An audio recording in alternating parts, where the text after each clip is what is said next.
hablaremos de las ciencias sociales. ¿Cómo se construyeron las ciencias sociales? Comenzó a finales del siglo XVIII, donde se presentó un acontecimiento de ruptura definitiva entre las ciencias sociales y la filosofía. La ciencia comenzó a definirse por su contenido empírico. Esto hizo que las universidades se replantearan y hubiera un cambio de idea social y humana. En el caso de la filosofía, se definía más por especulaciones o deducciones.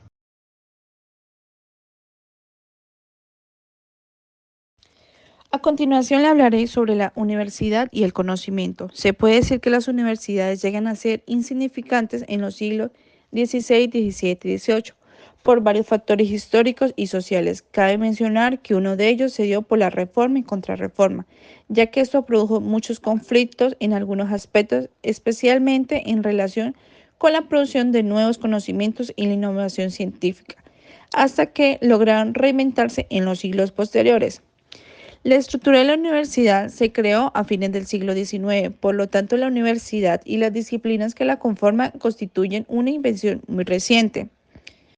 Abarca las líneas de demarcación. Se puede referenciar con tres criterios básicos, como pasado presente, el trío nomotético y la sociología del conocimiento, ya que esto es parcialmente pragmático y en parte obedece a presión social y a razones ideológicas.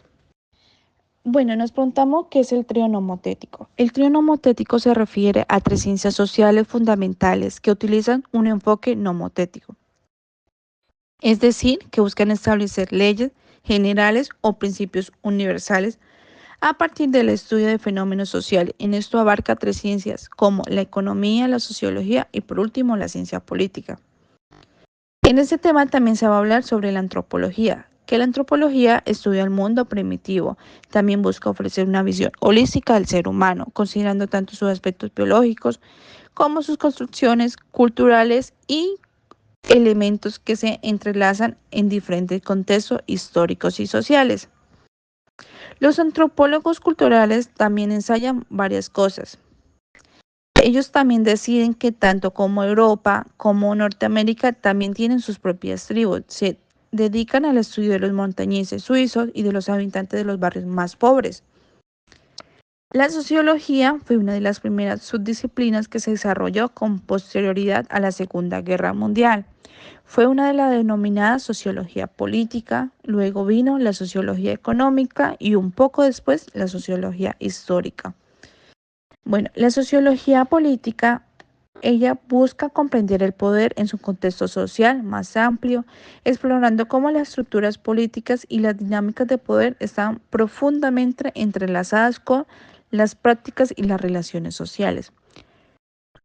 La sociología económica busca entender la economía no solo como un conjunto de transacciones y decisiones racionales, sino como un fenómeno profundamente enraizado en las relaciones sociales, las instituciones y las culturas que lo rodean.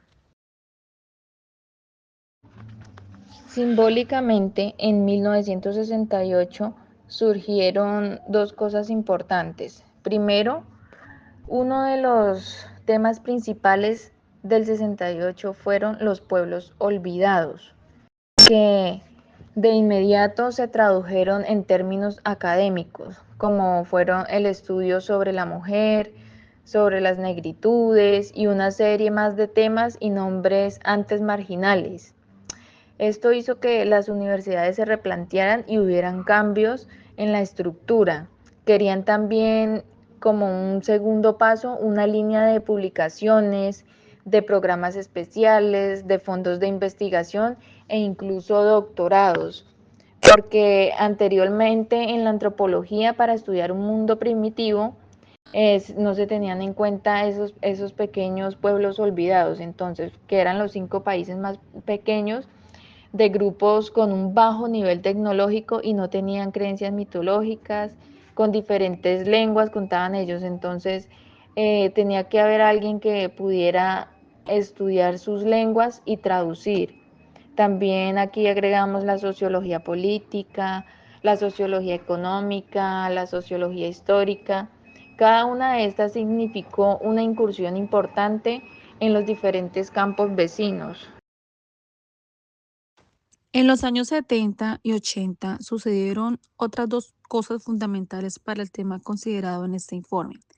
La primera consistió en una revolución de grandes alcances en las ciencias naturales. Las ciencias naturales fueron epistemológicamente muy estables desde el siglo XVII hasta los 70, en el sentido de que las premisas newtonianas y cartesianas siguieron siendo fundamentales para toda la actividad científica. La ciencia siguió considerándose como la búsqueda de las leyes más simples. La ciencia era objetiva, neutral, se ocupaba de los equilibrios y se la consideraba acumulativa. En verdad, esta revolución maduró a los finales del siglo XX, pero ya no adquirió fuerza organizativa, sino hasta el decenio de 1970. Viene y nos dice que la ciencia no es determinista y que todo lo que podemos alcanzar es una serie de afirmaciones y probabilísticas acerca del futuro, que la exactitud matemática es imposible de obtener y que cada vez que medimos se mide algo diferente. Los procesos no son lineales, sino bifurcados, que la ciencia es la búsqueda de lo complejo y no de lo simple. Y que es la más importante para nuestro propósito, las leyes científicas son irreversibles.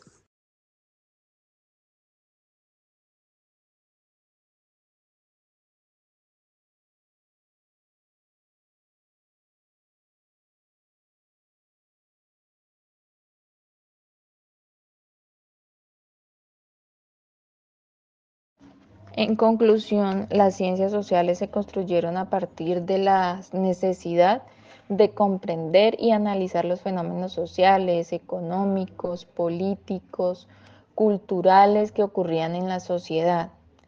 También podemos hablar de que las ciencias sociales han evolucionado a lo largo del tiempo y han sido influenciadas por cambios sociales, políticos, económicos, que hoy en día abarcan una amplia gama de disciplinas y enfoques para comprender la complejidad de la sociedad. En nuestro enfoque, como trabajadores sociales, encargamos de ejercer, mantener este enfoque de manera positiva para poder aplicar en nuestro entorno, en nuestra sociedad. La crítica de Wallerstein reduce la complejidad de la historia y la sociedad a factores económicos, ignorando otros aspectos como la política, la cultura y la agencia humana. La teoría de Wallerstein ha sido criticada por no considerar suficientemente el papel de la cultura en la formación del sistema mundial. Wallerstein ha sido un crítico feroz del capitalismo, argumentando que es un sistema económico injusto y explotador. Wallerstein ha criticado el imperialismo y la forma en que las potencias dominantes explotan a los países periféricos. También ha argumentado que la globalización es una forma de mantener la dominación del norte sobre el sur, igual que la ideología del libre mercado y la creencia en la eficiencia del mercado para resolver problemas sociales. También argumenta que la hegemonía estadounidense es un obstáculo para la justicia global y la igualdad. Criticado la teoría de la modernización, ha argumentado que es una forma de justificar la dominación del norte sobre el sur. También argumenta que la idea de progreso es una ilusión y que la historia es un proceso más complejo y contradictorio. Al igual, ha criticado la forma en que se producen conocimientos en la universidad y en la forma en que se reproduce la ideología dominante. Es importante también destacar que las críticas de Wallerstein están enmarcadas en su teoría del sistema mundial y su visión de la historia como un proceso de lucha entre diferentes grupos y clases sociales. Wallerstein tuvo principales propuestas como la teoría del sistema mundial, que es una unidad de análisis que abarca la economía, la política y la cultura a nivel global. Ciclos económicos. Describió los ciclos económicos de la expansión y contracción que afectan al sistema mundial. La hegemonía. Introdujo el concepto para describir el dominio de una potencia económica y política sobre el sistema mundial. También la transición a un nuevo sistema. Sugirió que el sistema mundial capitalista está en transición hacia un nuevo sistema, que podría ser más igualitario y democrático. También la crítica al capitalismo. Fue un crítico feroz del capitalismo y propuso alternativas para superar la explotación y la desigualdad. Otra propuesta fue la importancia de la lucha de clases. Enfatizó la importancia de la lucha de clases en la transformación del sistema mundial. También necesidad de una perspectiva holística.